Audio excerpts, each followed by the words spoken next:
भाई जब मैं 7-8 साल का था ना, तो मैं अपने पापा के साथ टीवी देख रहा था और उसमें एक बॉलीवुड गाना आ रहा था, शायद देव आनंद का था। और उसमें देव आनंद और जो हीरोइन थी ना, वो साथ में पहाड़ों पे चल रहे थे, तो मतलब पहाड़ों का सीन था। तो मैं अपने पापा से पूछता हूँ कि पापा ये हीरो हीरोइन इतना अच्छा कैसे गा लेते हैं, और ये तो चलते चलते गा रहे हैं और इनको सांस भी नहीं चढ़ रहा और ये डांस भी कर रहे हैं साथ में। ये मेरे को इक्वेशन समझ नहीं आई। तो बड़ा इनोसेंट सवाल है।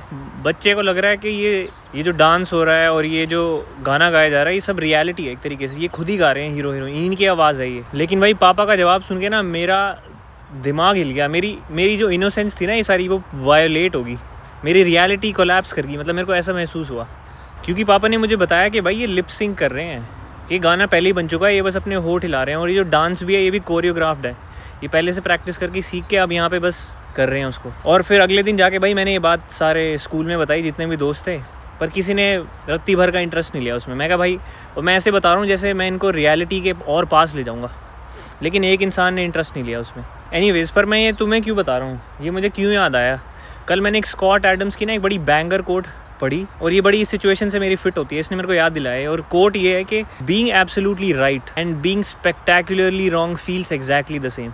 तो ये जो मेरा केस था, ये it was about being spectacularly wrong, क्योंकि जब आप इस लेवल पे गलत होते हो ना, और फिर आपको सही चीज़ दिखती है, तो आपकी रियलिटी एक्सपैंड होती है, आपको it changes the way you think about the world, आपका मेंटल मॉडल एक्सपैंड होता है। और ये चीज़ हुई उस दिन।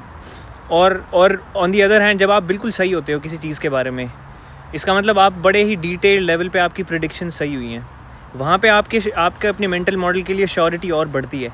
तो in that sense, being absolutely right and being spectacularly wrong feels the same. Although मेरे को लगता है कि बीइंग स्पेक्टेकुलरली रॉन्ग ना, वो ज़्यादा बेटर फील होता है, एटलीस्ट लॉन्ग रन के अंदर।